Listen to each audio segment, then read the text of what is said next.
All right, time to finish off the show with rapid reactions. A lot of topics, a little bit of time. Take it away, Drink. Let's roll, baby. On Wednesday, Raiders quarterback Derek Carr signed an extension, which is reportedly worth $121.5 million over 3 years. Jay, is that too much, not enough, or just right? It's probably somewhere in the middle of too much and just right. I mean, it's just quarterback. So these guys, they get paid just extreme amounts of money that's just outrageous. I'm definitely not as upset as I was when Ryan Tannehill got about his 30 million.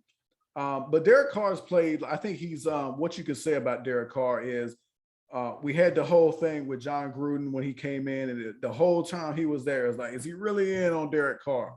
You know, we had that. Derek Carr kept his job the whole time. He's, he led him to a playoff spot last year. I think he's played well enough to get an extension and get more money. I think he's played well enough. But the problem is he's not an elite quarterback. I don't think he's an elite quarterback. So that's why I think it's somewhere between just right and not and too much. So, yeah, that's about it. In other quarterback news, Browns quarterback Baker Mayfield was on something known as the YNK podcast on Wednesday and said he felt disrespected by the Browns after they traded for Deshaun Watson. Do you feel disrespected by Mayfield feeling disrespected? I'm going to tell you what I was disrespected by.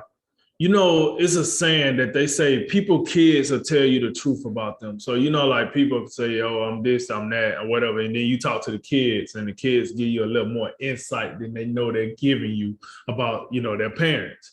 Well, that's what I thought I seen with Baker Mayfield. First of all, he was over here spewing this crap about disrespect, like he ain't had enough time to do what he needs to do. And then his dog is next to him like he's done with this crap too. His dog is literally next to him like, hey, man, we still talking about this bull crap. You've been stinking up the joint. And now, only thing you've been doing well is these commercials that you've been leaving us in the house to do these commercials. And I got to sit here and hear about some team disrespecting you? Like, for real? Yeah. Yo, they literally built a power team out, you know, outside. And then we blame Freddie Kitchens for the bull crap first. Oh, you thought we was going to blame Kevin Stefanski too? Like, come on, man. Come on, man. Dude. Listen, you are disrespectful. And you're disrespectful for going on this podcast and don't nobody know what's going on. You should have came on a drink of wisdom. That's disrespect. Yes. Los Angeles Dodgers star lefty Clayton Kershaw was pulled from Wednesday night's game after after pitching 7 perfect innings and 80 pitches.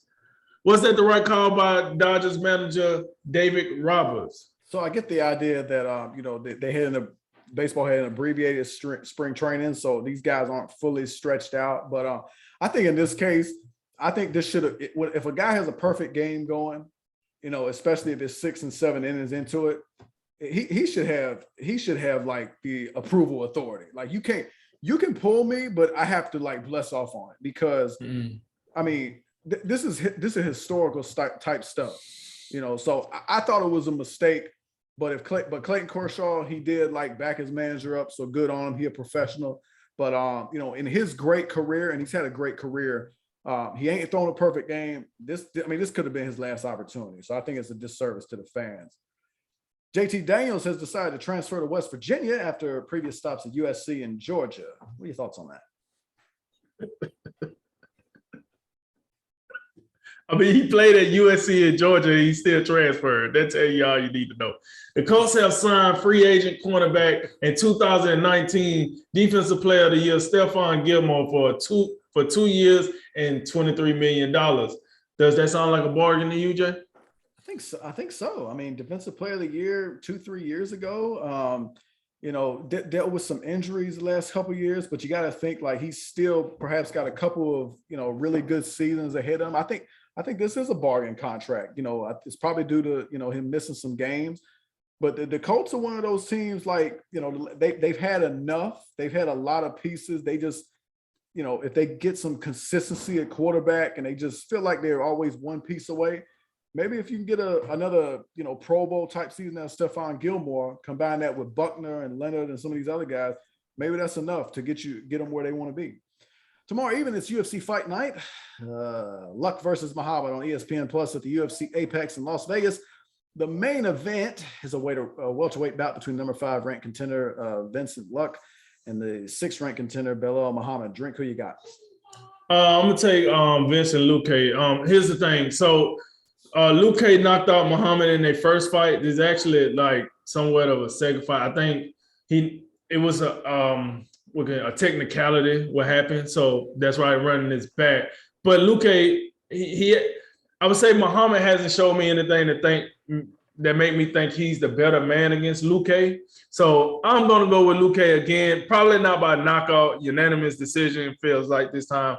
But I haven't seen anything out of Muhammad that changed my mind. Yesterday, the Associated Post reported that the median MLB salary increased 5.9% from last year's opening day to last week's opening day. What are your thoughts on that, Jay? Yeah, funny story. My salary's up 5.9% too, and inflation's up like 8-9%. So I'm actually poorer than I was last month. So no, this doesn't move me at all. Tomorrow night at 9 p.m. Eastern on Showtime pay-per-view, it's Spence Jr. versus Ugas at the AT&T Stadium in Arlington, Texas. This fight is for the Unified World Welterweight Championship between the WBC and IBF champ Errol Spence Jr. and the WBA Super Welterweight champ YORDENIS UGAS. Drink, who leaves as a unified champ? Yeah, man. Listen, I like YORDENIS UGAS. Last time we seen him, he put on a master class against Manny Pacquiao to get the WBA championship. But the thing is, Errol Spence Jr. been in there with some killers. Now, the one thing about it is, I do hear the critique of what Errol Spence Jr. looked like before the car crash when he fought Showtime Porter to what he looks like after the car crash when he fought Danny Garcia. Either way, he still won both of those fights pretty much in impressive fashion. So I have no reason to doubt that Errol Spence Jr. can get this done by unanimous decision. 2 teams have made moves for veteran wide receivers with the Packers. So the Packers are signing Sammy Watkins, and the Cardinals are bringing back AJ Green. Which receiver will have more of an impact with their respective teams?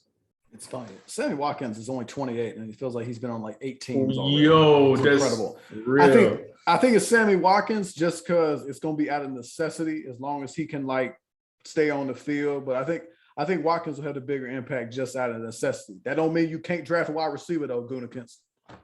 Last one, the USFL starts tomorrow night. We got the New Jersey Generals and the Birmingham Stallions. Drink, give me a reason why I should watch this. Hey, it's football in spring, baby. You know what it is. Hey, for all the people that have been out here asking for football in the spring, we can go year-round with football, but that's what we're going to get. And listen, at the end of the day, it's also a market. It's how I look at it. like it's kind of like MMA. You got UFC, you got Bellator, you got ONE, you got PFL. Now, I mean, it's all right for the American football, as they call it, to have some type of other organization that give us options. It's all right for us to have options. So I hope the USFL can live up to the billing that they've been trying to get themselves. I'll be watching tomorrow night. That's and go Stallions. Birmingham. I know all these games are getting played in Birmingham, but once they start playing in home stadiums, I got to go with the home state. Birmingham, Alabama. Go Stallions. If another virus is discovered, because of last time the XFL was like 3 weeks in or whatever, you know what I'm talking about. If this happens again, we're canceling spring football forever. That's it. And that concludes tonight's Drink of Wisdom. As always, like, listen, share, subscribe, and thank you for joining us. I'm Jay Wise. And I'm Nathan Drinker. And remember, make tomorrow better than today and make today better than yesterday. And you know what we gonna do. We gonna holler at you until next time, baby. Ladies and gentlemen, this is a Drink of Wisdom.